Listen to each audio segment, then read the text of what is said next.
Bismillahirrahmanirrahim. Alhamdulillahirabbil alamin. Wassalatu wassalamu ala asyrafil anbiya'i wal mursalin sayyidina Muhammadin wa ala alihi washabbihi ajma'in. Amma ba'd. Alhamdulillah, jemaah salat subuh yang dirahmati Allah. Pada pagi kali ini kita melanjutkan istiqomah kita untuk melaksanakan salat subuh berjamaah, dilanjutkan dengan kajian subuh. Pada pagi kali ini kita melanjutkan dengan narasumber yang minggu lalu, yaitu Bapak Asraf Murtatur. Beliau sudah di tengah-tengah kita, dan seperti biasanya kita sampaikan bahwa ini ada beberapa sesi. Yang pertama itu kajian subuh, kemudian sesi tanya jawab, dan dilanjutkan dengan pembagian tugas serta ramah-ramah. Nah, kami harapkan untuk sesi tanya jawab bisa lebih interaktif dan bisa lebih panas. Artinya beberapa pertanyaan-pertanyaan mungkin bisa disampaikan ke forum ini, kajian ini. Nanti siapapun yang bisa menjawab, insya Allah bisa membantu dalam masalah atau pertanyaan tersebut. Ya, untuk waktu dan tempat kami silakan dengan Bapak Asraf bertanya. Silakan.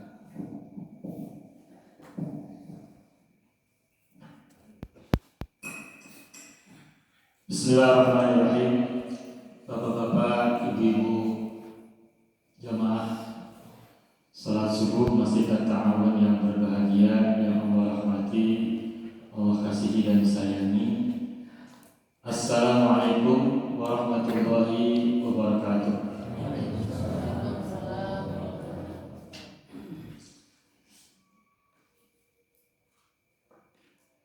Alhamdulillah rabbil alamin, wa bihi nasta'inu ala umuri dunya waddin, wassalatu wassalamu ala khairil wara fil barri wal bahri ajma'in.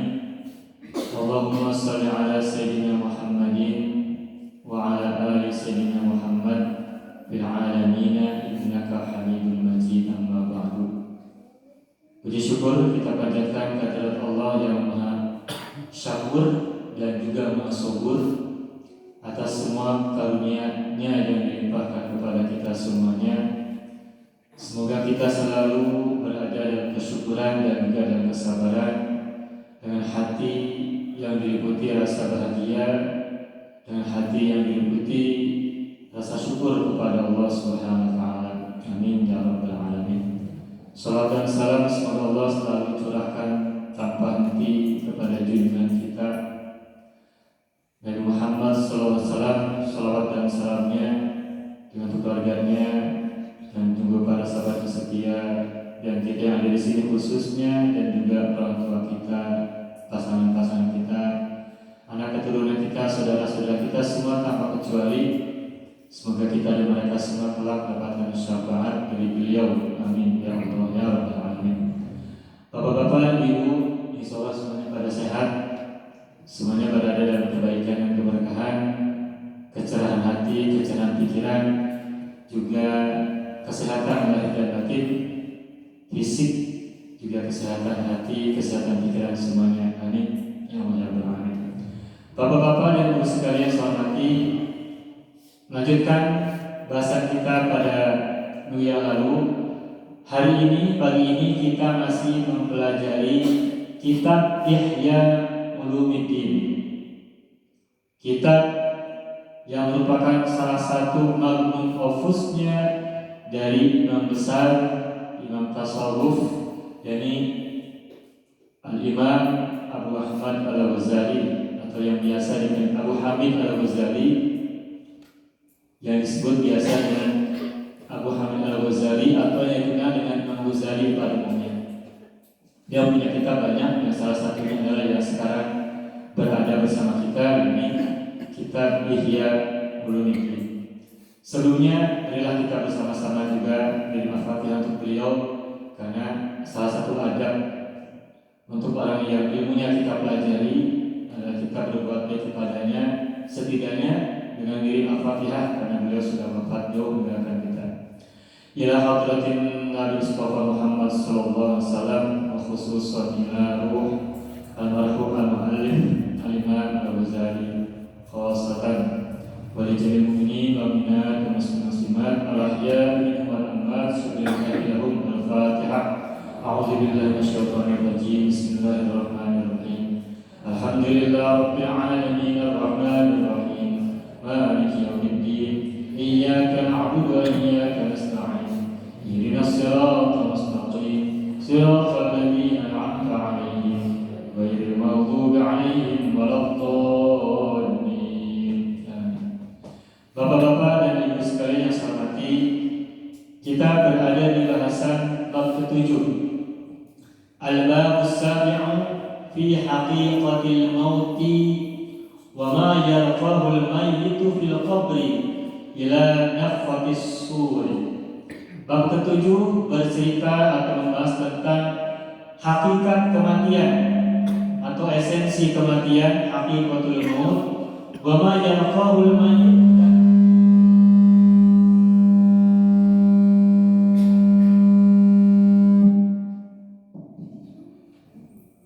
wa ma yalqahul mayyit, dan apa yang akan ditemui oleh mayit fil qabri, pada saat berada di dalam kubur, ila nafkhatis sur, sampai ditiupnya sangkakala. Ini bahasa kita namanya sangkakala. Kalau bahasa sekarang ini mungkin trompet, tapi kalau bahasa yang rada buhun itu sangkakala. Anak sekarang paham nggak sangkakala apa itu? Anak-anak paham apa itu sangkakala? Nggak paham ya. Orang-orang tua dulu mengajar kita itu yang istilah sangkakala, meniup sangkakala. Apa tugas malaikat Israfil? Tugas malaikat Israfil adalah meniup sangkakala. Itu terjemahan dari sur. Nah, kalau anak sekarang mungkin tidak paham sangkakala. Kenapa tidak paham? Karena orang tuanya tidak mengajari biasanya, atau guru-gurunya tidak mengajari dengan nama sangkakala, atau menamakannya dengan nama yang berbeda. Ini trompet. Jadi kalau trompet kesannya trompet yang biasa dipakai oleh anak-anak kalau pas malam tahun baruan atau pada momen-momen tertentu, trompet. Bahasa Arabnya as-sur. Bab ke-7 adalah tentang hakikat kematian dan apa yang akan ditemukan oleh mayit di dalam kuburannya sampai nanti trompet ditiupkan ataupun sangkakala ditiup oleh malaikat Israfil. Dan ketika trompet ditiupkan, itu artinya adalah dunia kiamat. Buat orang-orang yang mendahului kita meninggalnya, orang-orang yang lebih dahulu wafat ketimbang kita dulu, bahkan juga mungkin hari ini, kemudian mereka sudah dikubur, sedangkan kiamatnya masih jauh, entah berapa lama, berapa puluh, berapa ratus, atau mungkin lebih dari itu tahun. Maka apa yang terjadi pada mayat di dalam kubur sejak ia meninggal dunia sampai nanti trompet atau sangkakala ditiupkan oleh malaikat Israfil dan menandai akhirnya kehidupan dunia dengan dimulainya hari kiamat. Nah, ini akan dibahas oleh kitab yang ada di tengah-tengah kita, yaitu kitab Ihya Ulumuddin karya Imam Abu Hamid Al-Ghazali ini. Nah, pertama beliau menjelaskan dulu tentang hakikat kematian. Babu haqiqatil mauti, bab hakikat kematian atau esensi kematian. Niatlah, ketahuilah, anna linnasi fi haqiqatil mauti dhununan kadhibatan qad akhtau fiha. Kata Imam Ghazali, ketahuilah, manusia, umat manusia, boleh jadi kita di dalamnya termasuk, memiliki banyak prasangka dusta, banyak prasangka bohong, atau banyak prasangka dalam masa sekarang hoak tentang kematian. Qad akhtau fiha, dan mereka salah dalam asumsi-asumsi yang mereka punya. Ini kata Imam Ghazali. Apa yang dianggap salah oleh Imam Ghazali tentang asumsi-asumsi manusia berkenaan dengan kematian. Nah, kata beliau, fadhanna ba'duhum, sebagian dari manusia mengira, menduga. Zona itu zon ya. Kalau kita kan sering dengar nama istilah husnuzon, itu artinya baik sangka. Kebalikannya suuzon, buruk sangka. Nah, zon itu artinya sangka. Jadi bukan keyakinan, hanya menduga atau menyangka, mengira. Fadhanna ba'duhum annal mauta huwal adam. Sebagian mereka mengira bahwa kematian adalah ketiadaan. Adam, pakai ain. Kalau Nabi kita namanya siapa? Nabi kita yang pertama siapa namanya? Adam. Itu pakai A, pakai hamzah atau alif yang harokatnya berdiri panjang. Nah, ini pakai ain, al-adam. Kematian itu bermakna ketiadaan. Kita berada di dalam dunia masih kelihatan oleh orang-orang lain di antara kita, dan begitu mati maka berarti tubuh kita sudah tidak ada lagi di muka bumi, di atas muka bumi. Nah, karena tubuh kita sudah tidak ada lagi di atas muka bumi, maka dengan kematian berarti kita menjalani ketiadaan. Nah, kata sebagian orang, kematian itu adalah ketiadaan, al-adam. Wa annahu la hasra wa la nasra wa la aqibata lil khairi wasyarr.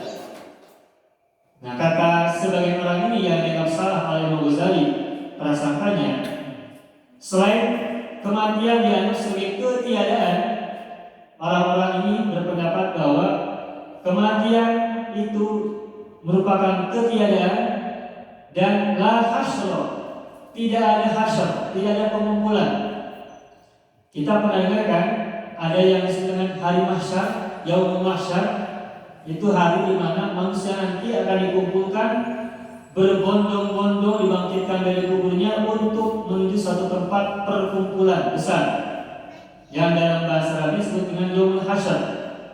Ada di Al-Quran sebuah surat yang disebut dengan surat Al-Hasyr, pengumpulan. Semua manusia dari seluruh generasi, dari seluruh tempat dikumpulkan pada hari mahsyar itu, tempat perkumpulan namanya mahsyar, dan harinya disebutkan yaumul hasyr, hari perkumpulan. Nah, sebagian orang itu berpendapat mengira bahwa tidak ada yaumul hasyr, tidak ada hari mahsyar, tidak ada. Wala nasyr, dan tidak ada hari nasyr, itu artinya menyebar.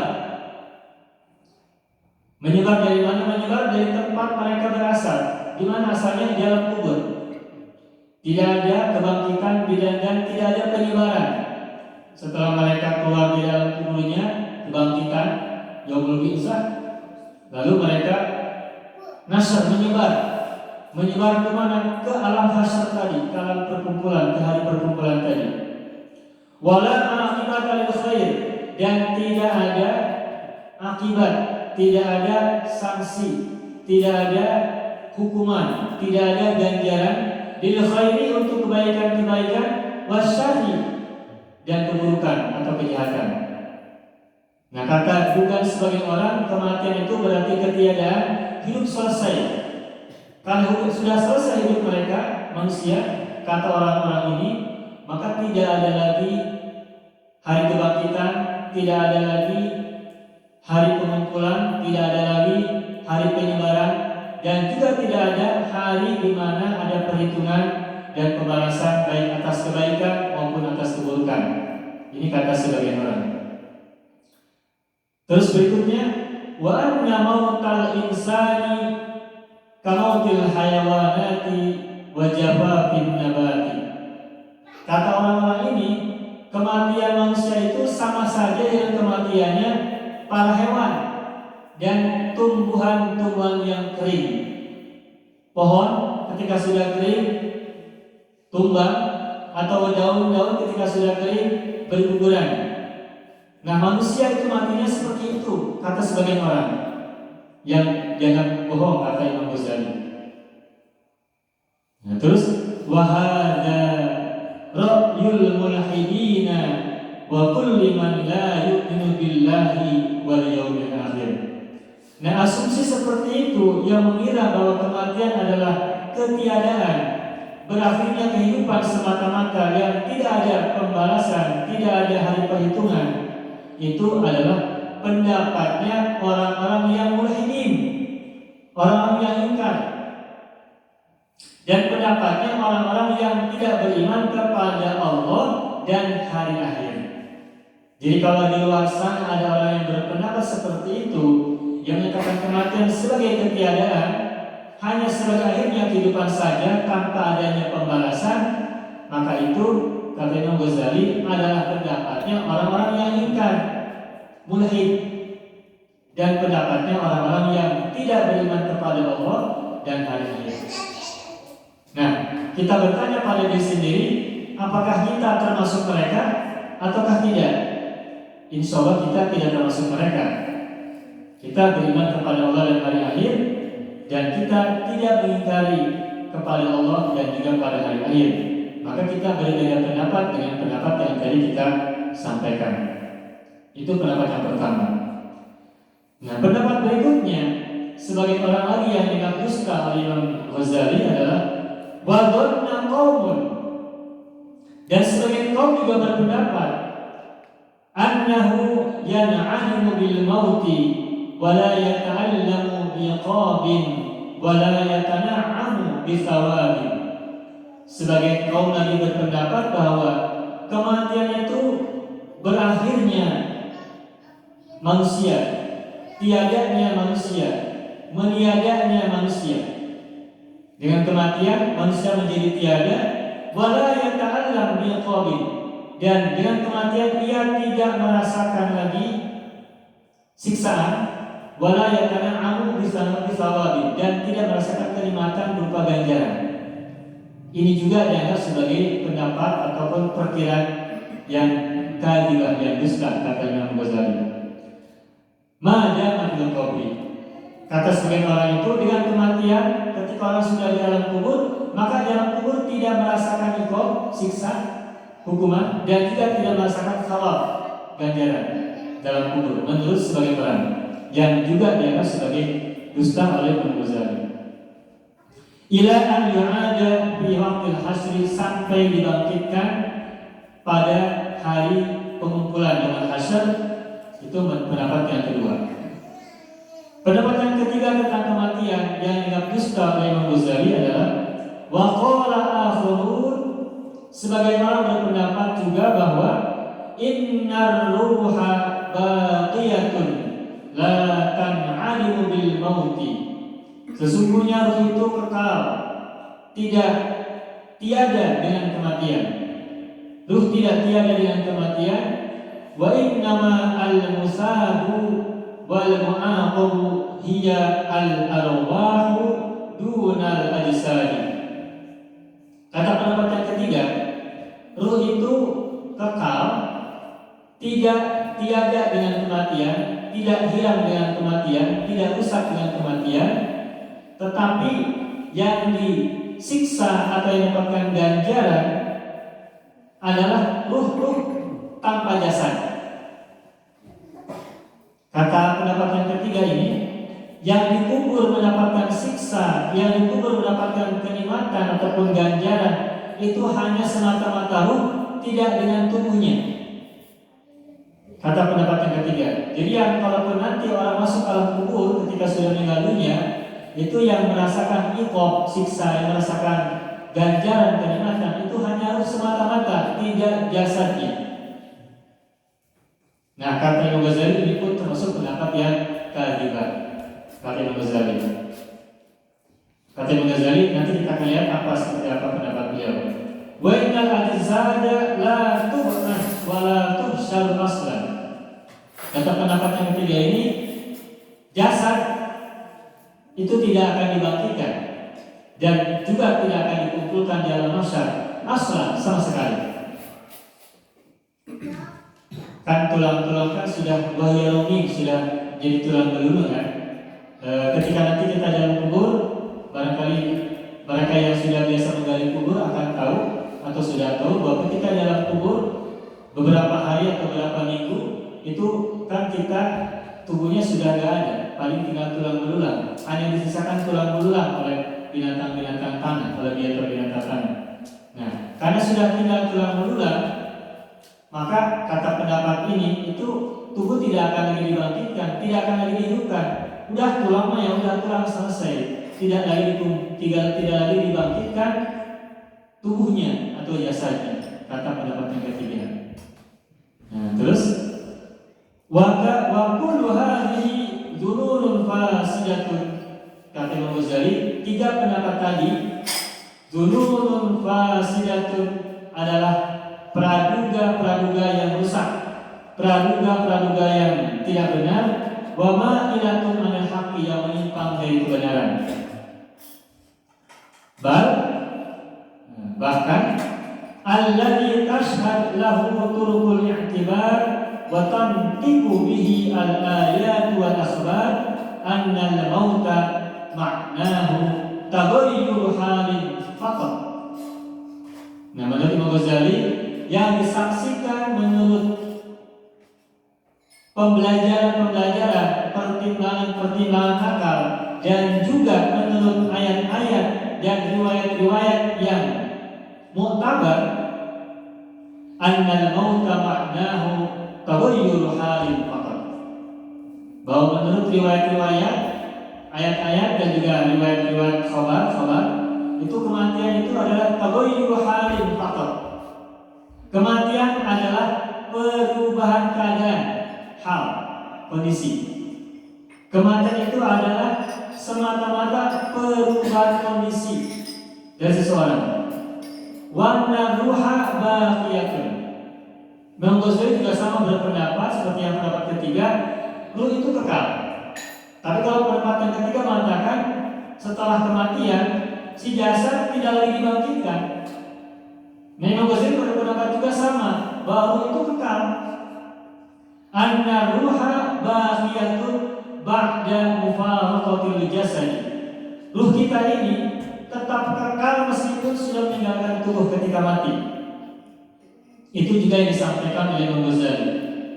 Imma mu'azzabatan wa imma mun'amatan. Baik dalam kondisi disiksa maupun dalam kondisi dapatkan nikmat. Jadi ketika di alam kubur nanti, ruh kita itu merasakan nikmat dan juga merasakan azab, dan ruh itu kekal di dalamnya. Yang hilang, yang rusak, yang binasa itu tubuhnya, sedangkan tubuhnya tetap kekal ketika berada dalam kubur sekalipun. Wa makna mufaraqatiha lil jasadi, adapun maksud makna dari berpisahnya ruh dari tubuh adalah inqita'i tasarrufiha 'anil jasadi. Maksud dari berpisahnya ruh dari tubuh dengan kematian adalah terputusnya kemampuan ruh untuk menggerakkan tubuh. Nah, ini berkaitan dengan definisi kematian. Ada orang bertanya, apa itu kematian? Nah, ada banyak definisi kematian. Kemarin kita sudah jelaskan dari segi bahasa. Nah, di antara pengertian kematian yang menurut medis itu kan ketika seluruh fungsi-fungsi tubuh, terutama yang sangat vital, itu sudah tidak berfungsi. Ketika tubuh kita terpotong, misalkan jari kita terpotong satu ruas, berarti kan itu salah satu bagian tubuh kita hilang dari tubuh kita, satu ruas potong. Tetapi fungsi seluruh tubuh masih berfungsi nggak? Masih berfungsi. Karena kalau cuma hilangnya satu ruas jari yang ada di tangan kita, itu tidak menghilangkan seluruh fungsi utama tubuh kita, maka masih hidup.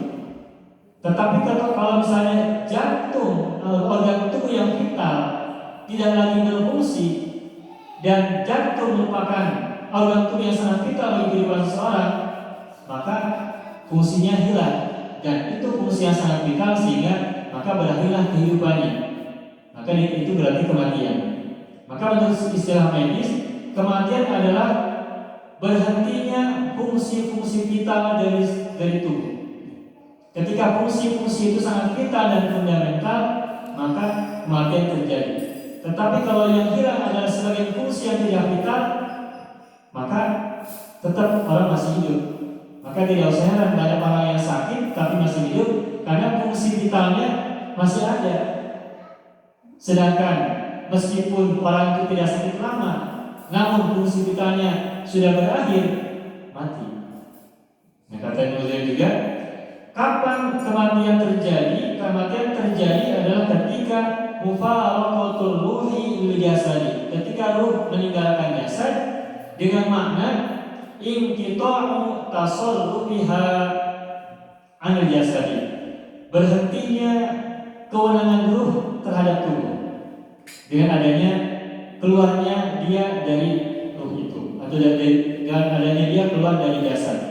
Anta'atiha, tubuh itu ngikutin ruh. Siapa yang lebih berkuasa, ruh ataukah tubuh menurut kita, Pak? Kalau kita punya tubuh, maka ruh bisa menggerakkan, kalau kita punya tubuh, maka ruh bisa menggerakkan tubuh untuk diarahkan kemana. Tetapi kalau tidak punya tubuh, ruh tidak bisa berbuat apa-apa. Pikiran ini termasuk ruh atau tubuh? Kita punya pikiran, punya akal. Kita punya perasaan, itu masuknya ruh atau tubuh? Pikiran sama perasaan itu masuknya dimensi ruh. Nah, ketika kita punya keinginan, misalnya untuk pergi dari rumah ke masjid, yang pergi itu tubuhnya atau ruhnya? Ruh dan tubuh. Karena kita berada di tempat ini bersama-sama, ya ruhnya ya tubuhnya. Siapa yang menggerakkan tubuh kita ke sini? Ruh kita. Meskipun tubuh kita sehat, meskipun tubuh kita kuat, kalau ruh kita tidak menggerakkan kita untuk datang ke sini, maka kita tidak akan ada di sini. Jadi yang sangat vital menentukan tubuh adalah ruh. Akan tetapi meskipun ruh sehat, kalau tubuhnya sakit, ruh tidak bisa berbuat apa-apa. Meskipun kita menjot, pengen pergi, tapi kalau tubuh kita lemah, apalagi lumpuh, maka kita tidak bisa bergerak apapun meskipun tubuh kita sehat. Dan biasanya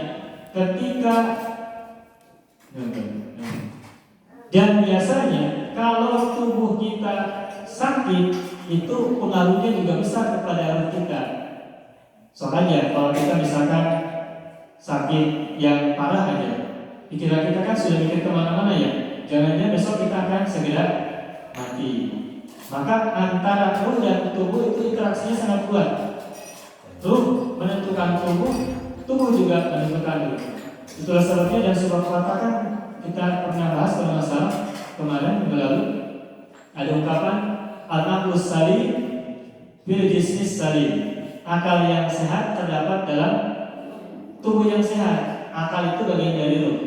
Maka kalau kita ingin ruh kita sehat, kata orang yang suka olahraga, itu tubuh juga harus sehat. Kenapa? Karena kalau tubuhnya sehat, ruhnya juga akan keluar sehat. Karena tidak ada pikiran-pikiran buruk.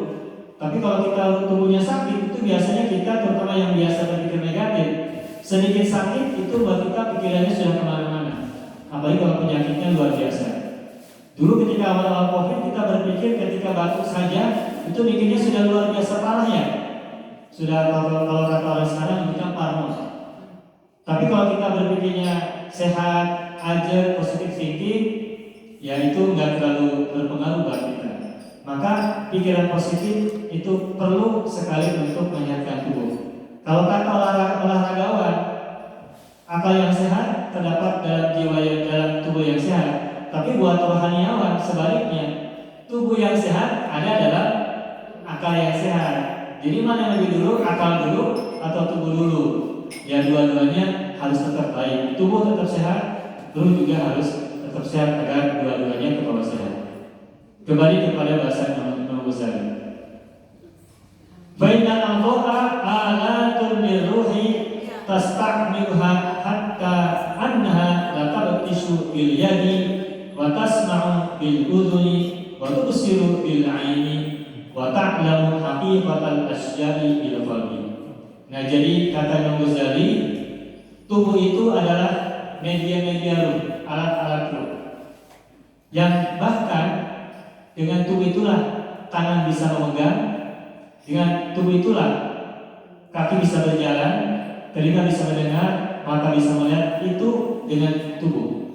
Meskipun ruh kita sehat, potensi basar kita bagus, tapi kalau misalkan mata kita, mohon maaf ya, buta, ya ruh tidak bisa melihat. Meskipun tubuhnya sehat, maka antara ruh dan tubuh jelas dua-duanya sangat vital. Ketika manusia di alam arwah belum bertemu dengan tubuh, dia hanya punya potensi. Tetapi begitu ruh itu sudah bersatu dengan tubuh manusia dan ditandai dengan kelahiran dia dalam dunia, maka saat itulah potensi-potensi tubuh mulai mengalami keaktifan secara bertahap, tidak otomatis, tidak langsung. Nah, kalau tubuh yang dimiliki oleh ruh itu sehat, maka ruh itu juga terus mengalami pertumbuhan bersama tubuhnya secara normal juga secara sehat.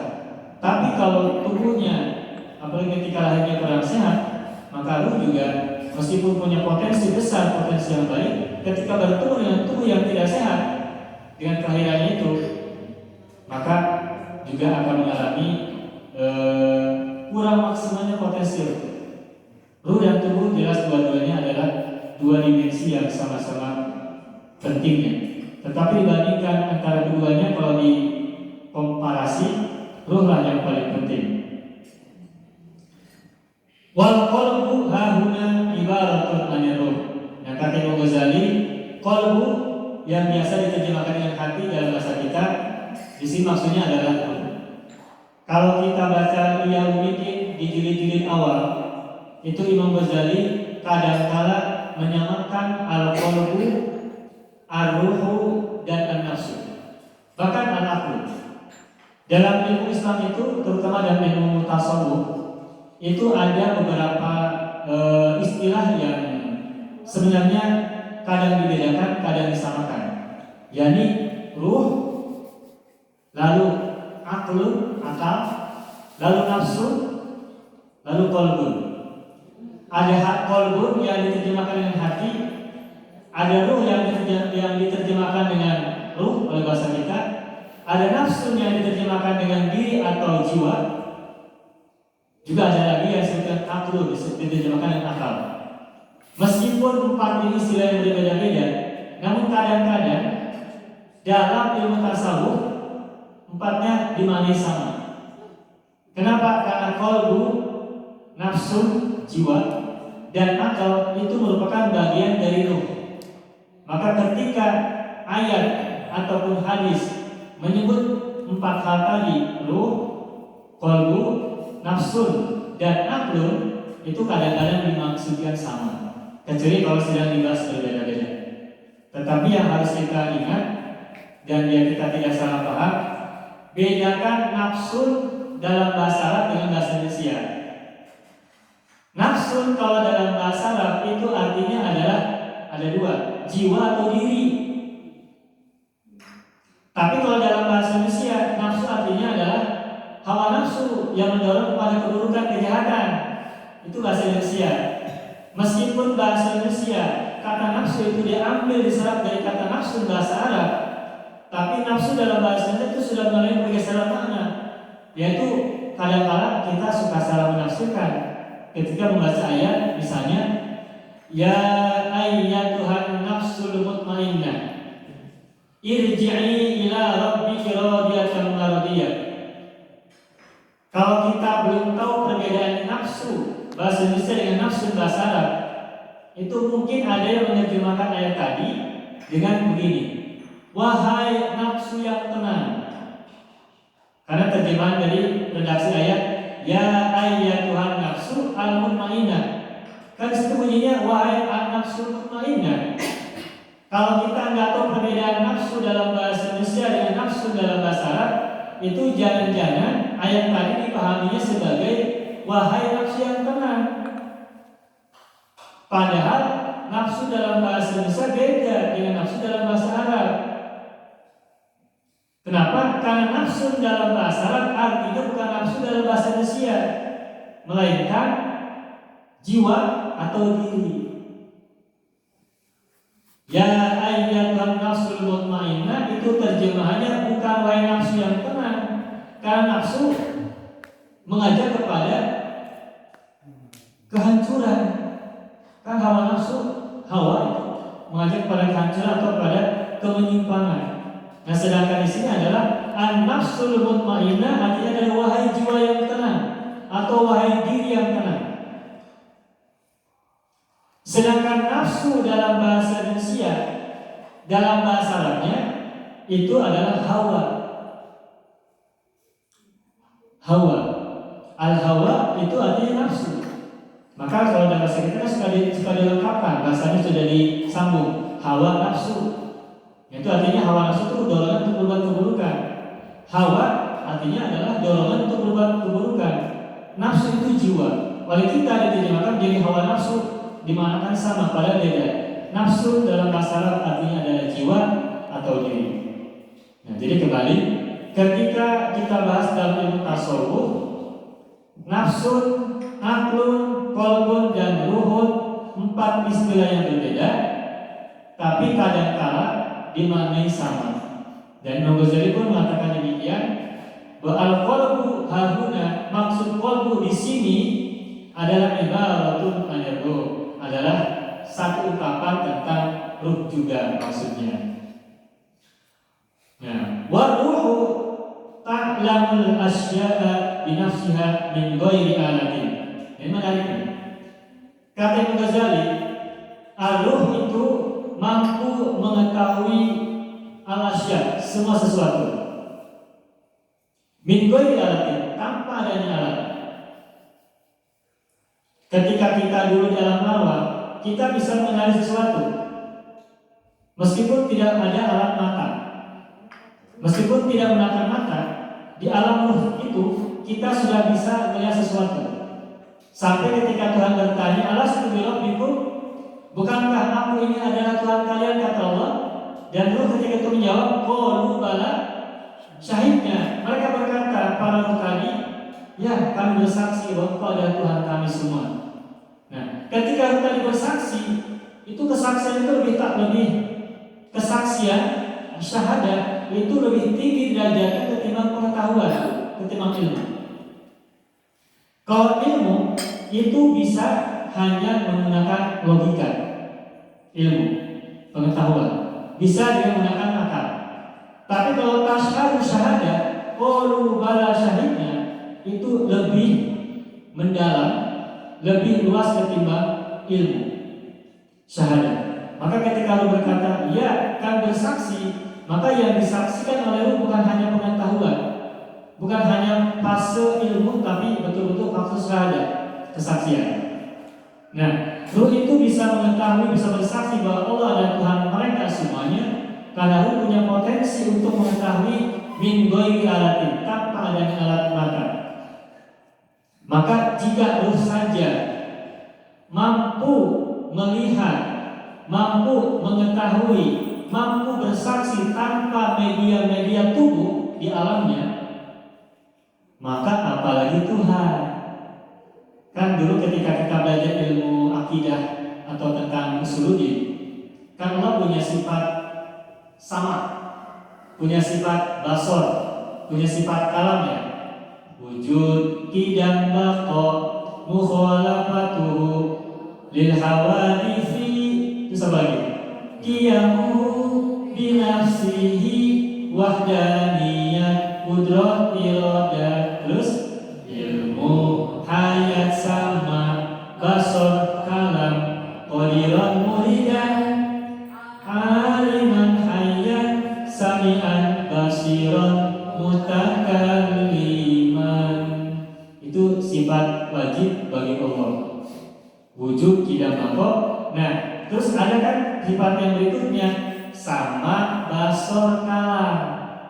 Dulu ketika kita diajari oleh para guru kita, para ustaz kita ketika kita masih usia SD ataupun madrasah ibtidaiyah, itu diulas.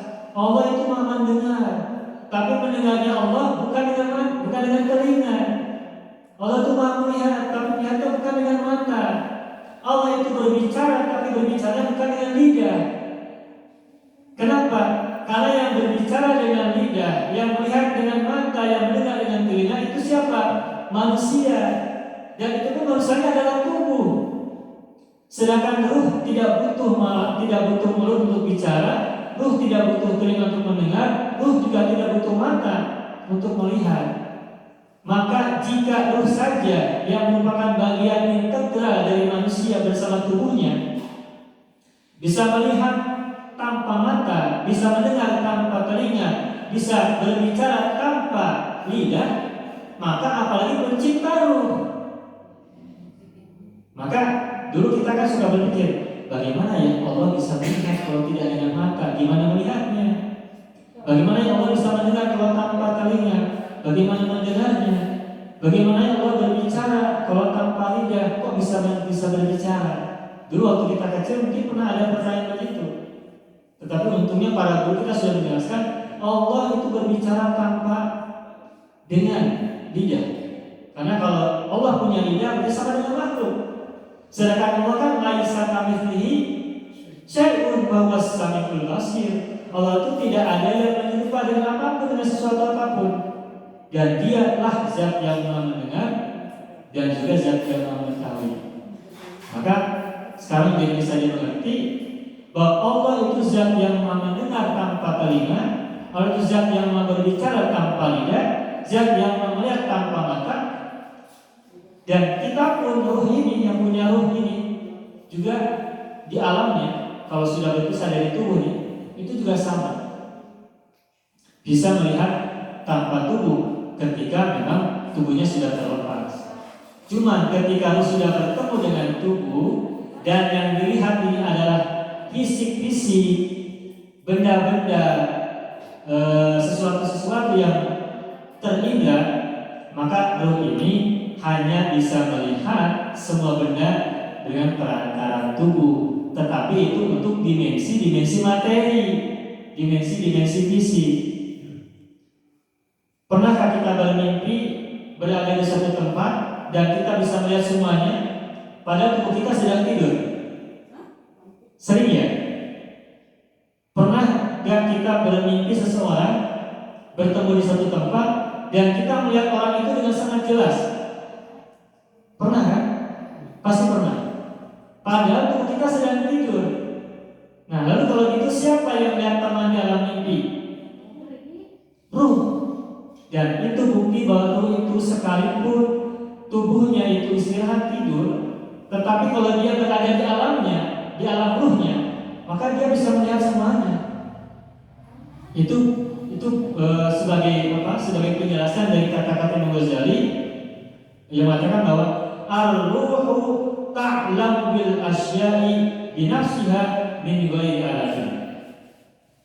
Kata Imam Ghazali, ar-ruhu ta'lam bil asya'i bi nafsiha min ghairi alatin. Ruh itu mampu mengetahui semua sesuatu dengan dirinya sendiri tanpa melalui perantaraan alat apapun. Tetapi itu di alam ruhnya, bukan di alam tubuh. Karena ketika di alam tubuh mata kita merem, kita nggak bisa lihat apapun di depan kita. Karena yang kita lihat adalah berada di alam materi. Tapi kalau ruh kita berada di alam ruhnya, di alam sanahnya, maka ruh bisa melihat tanpa mata, bisa mendengar tanpa telinga. Dan kita semua insya Allah tentu saja pernah atau sering bermimpi melihat di dalam mimpi sesuatu yang tidak bisa dilihat oleh tubuh kita ketika kita sedang sadar. Dan kadang-kadang pula orang yang sudah mati memberitahu kepada orang yang masih hidup tentang benda-benda yang dia tinggalkan itu melalui mimpi. Dan kalau kita baca tentang ruh dalam kitab Ar-Ruh karangan Imam Ibnu Qayyim al-Jauzi, ruh itu bisa bertemu dengan orang yang masih hidup. Ruh orang yang sudah mati bisa bertemu dengan orang yang masih hidup itu dalam mimpi.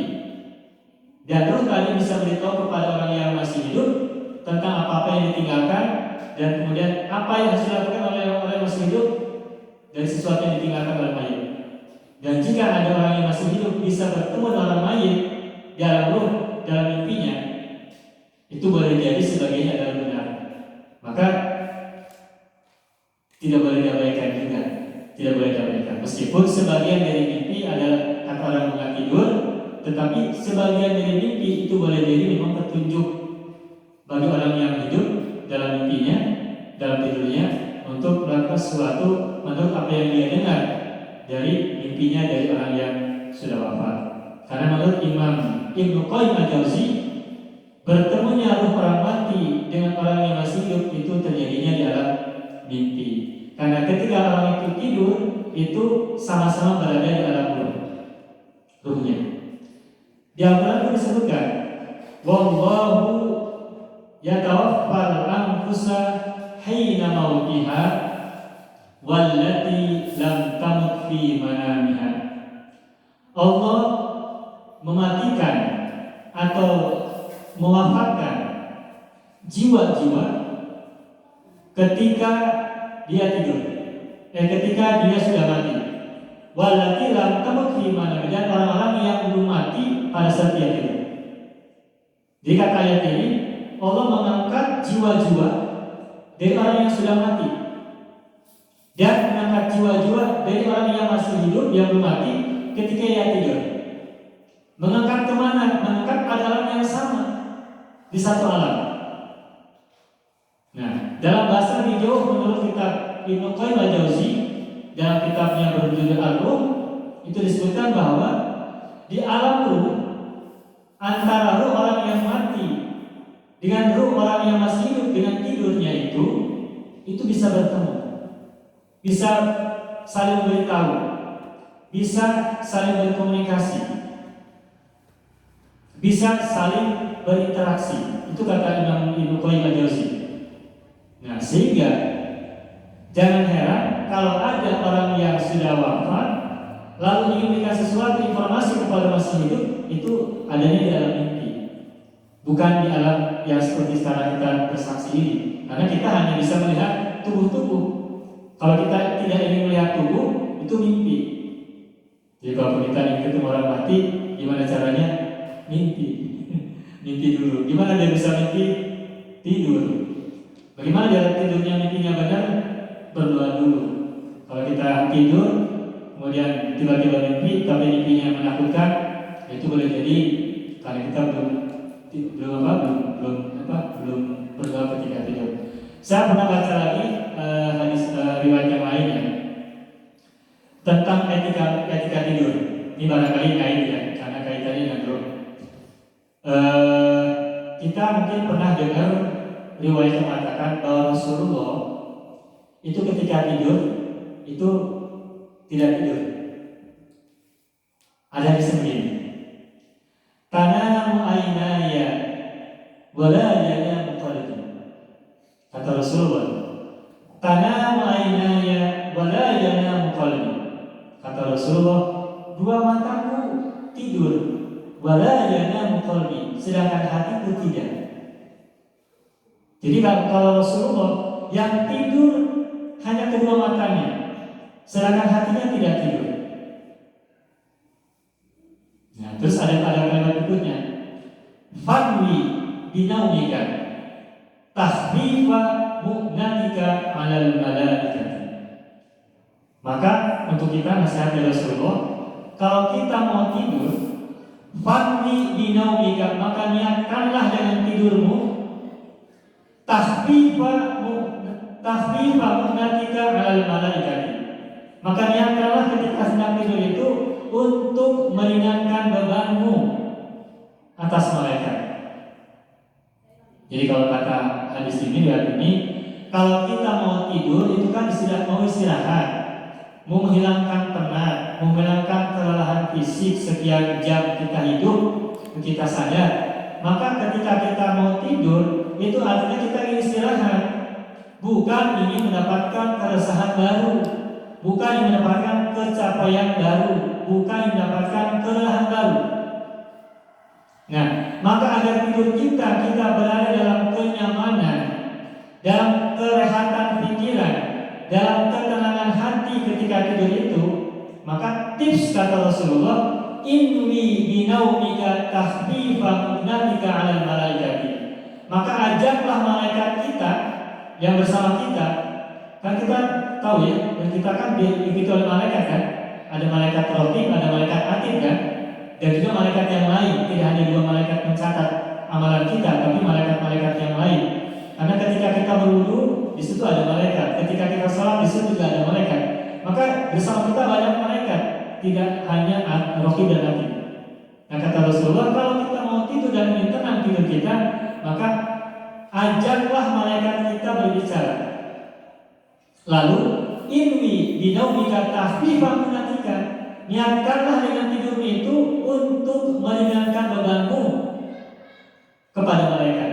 Jadi niatkan bersama malaikat, wahai malaikat, saya ini mau tidur dan saya tidur ini untuk meringankan beban hidupku saat saya lagi bangun, dan saya ingin kau juga membantuku untuk menghilangkan bebanku, agar energi positif ketika itu kita bisa tidur dalam keadaan tenang. Tahfifan minatika alal malaikati wa'zil nafsa an syahawatiha, dan asingkan dirimu, wa'zil nafsa itu bukan nafsu, tapi wa'zil nafsa, dan asingkan jiwamu atau dirimu an syahawatiha, dari syahwat-syahwatnya. Kalau kita tidurnya ingin meringankan beban, kalau kita ingin tidurnya tenang dan rehat, maka selain kita niatkan kepada malaikat untuk meringankan beban, mengajak mereka ngobrol, maka berikutnya adalah tips kedua, wa'zil nafsa an syahawatiha, dan asingkanlah jiwamu dari syahwat-syahwatnya, atau dari, kalau bahasa kita, nafsu-nafsunya. Kalau kita tidur, lantas ketika tidur kita mikir kemana-mana, pikirannya, mohon maaf ya, mungkin pikirannya porno, pikirannya seksual, maka boleh jadi tidur kita tidak akan tenang, karena kita pikirannya sudah kemana-mana. Tetapi kalau kita sudah sangat ingin berhasrat, maka tunaikan dulu hasrat kita agar nanti kita tidurnya juga tenang. Kalau mau tidur kita sahabatnya kemana-mana misalnya ya, maka ya tuntaskan dulu bersama istri atau suami kita. Kalau sudah selesai, maka izin sudah tuntas, maka asingkan jiwa kita, asingkan diri kita dari syahwat. Udah gak mikirin syahwat lagi. Kalau mau tidur masih mikirin syahwat, nanti tidurnya gak bakal rehat. Maka agar tidurnya rehat, maka wa'zil nafsa an syahawatiha, asingkan, kosongkan jiwamu, dirimu dari syahwat-syahwatnya. Wa'lam, dan ketahuilah bi annaka tu'ifun ajizun la taqdiru ala syai'in min harakatika wa sukunika. Lalu setelah itu, setelah kita asingkan jiwa kita, kosongkan jiwa kita dari syahwat-syahwatnya, wa'lam, ketahuilah annaka ajizun du'ifun, bahwa engkau adalah orang yang lemah, yang tak berdaya ketika tidur nanti. La taqdiru ala syai'in min harakatika, yang tidak mampu berkuasa apapun ketika kau dalam tidurmu bergerak ataupun diam. Kau tidak bergerak, kau tidak mampu apapun atas tubuhmu ketika bergerak ataupun diam. Min harakatika wa sukunika, illa bitakdirillah, kecuali dengan kekuasaan Allah dan kesantunannya dan kasih sayang Allah SWT. Nah itu tips ya Rasulullah. Kalau kita ingin tidurnya rehat, tenang, pertama ajak malaikat kita ngobrol untuk meringankan beban.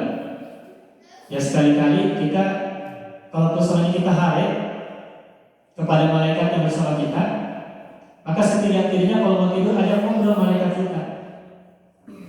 Kalau kita yakin bersama kita ini ada malaikat yang mencatat amal baik dan buruk kita, ada 2 malaikat, maka jangan sia-siakan malaikat bersama kita itu. Sejauh yang saya tahu, kita dulu ketika kita masih SD diajari oleh para ustaz kita bahwa kita selalu dicatat oleh malaikat raqib dan atid, baik oleh raqib, buruk oleh atid kan. Kemudian kita juga dikasih tahu juga kalau kita berwudu, memang setiap air yang terpersik dari wudu kita itu pun tercipta malaikat-malaikat baru. Berarti bersama kita tuh ada banyak malaikat. Nah, itu kita tahu informasi itu. Kita tahu, bahkan meyakini ada malaikat bersama kita. Tetapi pertanyaannya, pernahkah kita mengajak mereka berdialog? Kita tahu, bahkan yakin malaikat bersama kita terus mengawasi kita, diperintahkan oleh Allah untuk menjadi pengawas kita semuanya.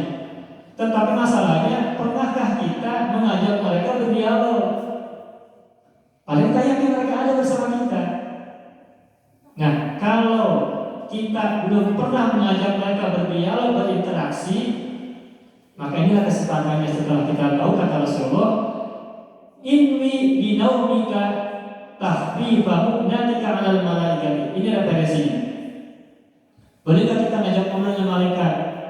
Ya, ini referensinya. Kata Rasulullah, kalau kita mau tidur, agar tidur kita rehat, istirahat, enak, nyaman, itu ajak malaikat kita ngobrol untuk meringankan beban kita.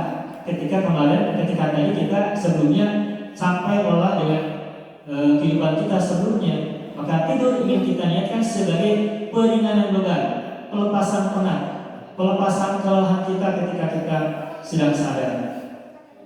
Nah, jadi dengan hadis ini, riwayat ini, kita bisa menjadikan satu argumen bahwa kita bisa ngobrol dengan malaikat yang bersama kita. Pertanyaan berikutnya, dari mana kita tahu malaikat menjawab pertanyaan kita? Sementara kita tidak bisa melihat mereka. Ya paling karena kita tidak tahu, kita harus punya modal. Apa modalnya? Kita harus punya modal berpikir positif. Pertama, kita punya niat baik. Kedua, kita harus punya zon yang baik, punya praduga yang baik. Jadi bagaimana duga yang baik? Pertama, kita punya niat yang baik mau istirahat dengan tidur kita. Itu kan niat kita baik. Kemudian ketika kita ngajak dialog sama mereka untuk meringankan beban kita ketika tidur, maka zon kita adalah semoga malaikat itu mendengar apa yang kita sampaikan, yang kita ucapkan, dan mereka dengan izin Allah, dengan kekuasaan Allah, turut membantu kita meringankan beban kita ketika kita tidur. Kalaupun boleh jadi ada antara kita ketika itu susah tidur, maka boleh jadi kita sedang menjauh dari energi-energi positif. Dan sebaliknya, ketika kita mulai mendekat dengan energi-energi positif, maka susah tidur tadi insya Allah akan hilang.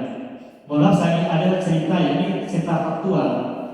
Ada orang yang tidak bisa tidur selama 3 hari 3 malam. Ketika malam tiba, awalnya biasa, karena kan sebelumnya dia bisa tidur. Ketika malam pertama itu terjadi, dia nggak bisa tidur, ngiler terus terjadi. Nah, ketika yang lain tidur, dia nggak bisa tidur, dia mulai resah. Kenapa saya nggak bisa tidur? Kalau bahasa dokter kan awalnya kan insomnia ya, susah tidur ya. Nah, malam pertama dia lagi tidak bisa tidur itu sudah resah. Kenapa kok saya tidak ngantuk? Dan karena orang tidak bisa tidur, itu pertanda berarti ada sesuatu yang terjadi pada dirinya kan?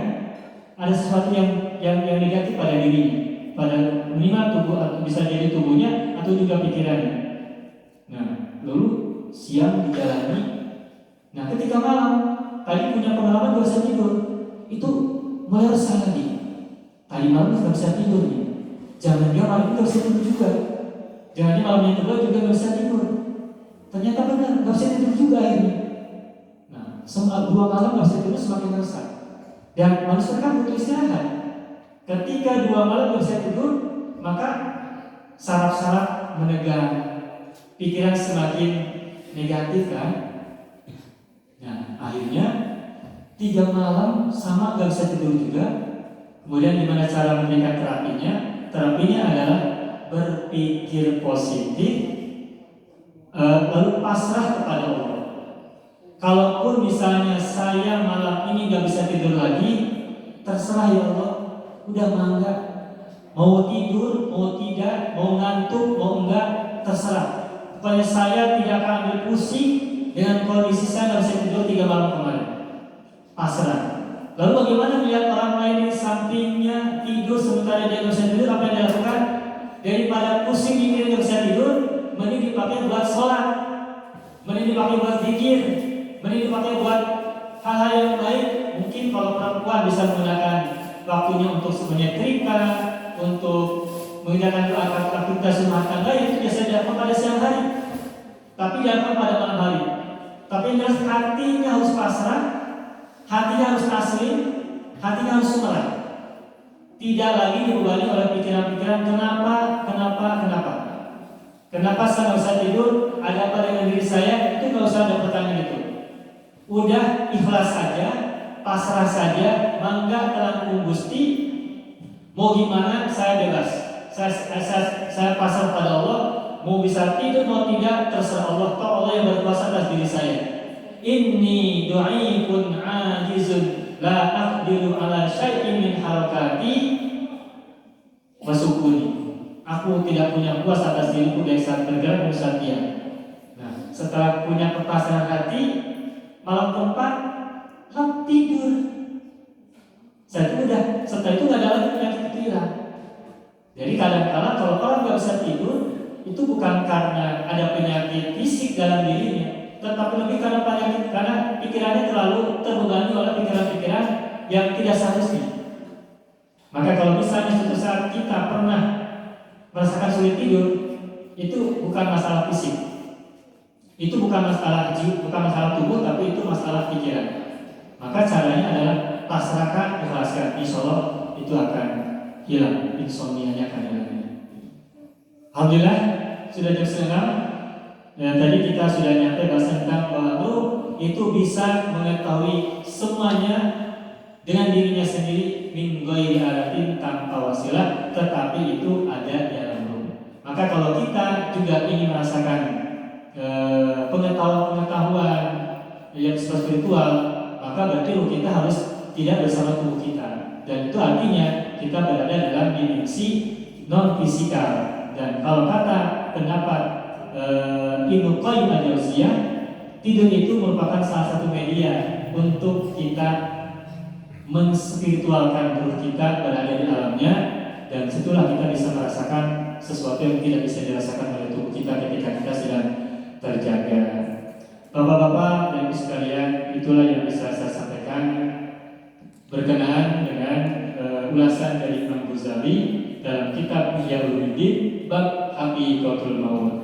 Kesimpulannya, kata Imam Ghazali, umat manusia memiliki banyak dugaan yang dusta tentang kematian, dan diantaranya adalah orang-orang mengatakan bahwa kematian itu tiadanya orang atau meniadanya manusia, dan mereka berpendapat bahwa tidak ada kebangkitan, tidak ada hari perkumpulan, tidak ada hari perhitungan, yaitu adalah dusta, kata Imam Ghazali. Yang keduanya juga mengatakan bahwa sebagian orang mengatakan bahwa ruh itu kekal, tetapi yang disiksa itu hanya ruhnya saja, sedangkan tubuh nanti tidak mengalami kebangkitan, itu juga dusta. Nah, kata Imam Ghazali, ruh memang kekal, tetapi ruh nanti punya dimensi-dimensi yang berbeda dengan tubuh masing-masing. Itu saja yang bisa saya sampaikan. Mohon maaf bila ada kata-kata yang berlebihan atau kata-kata yang tidak tepat, kata-kata yang tidak akurat, kata-kata atau ucapan yang salah, keliru dan khilaf. Mohon maaf atas segala itu semuanya. Allahumma sholli ala sayyidina Muhammad wa sallam Muhammad. Hatur nuhun kami hatur. Hapunten dan kasul. Assalamualaikum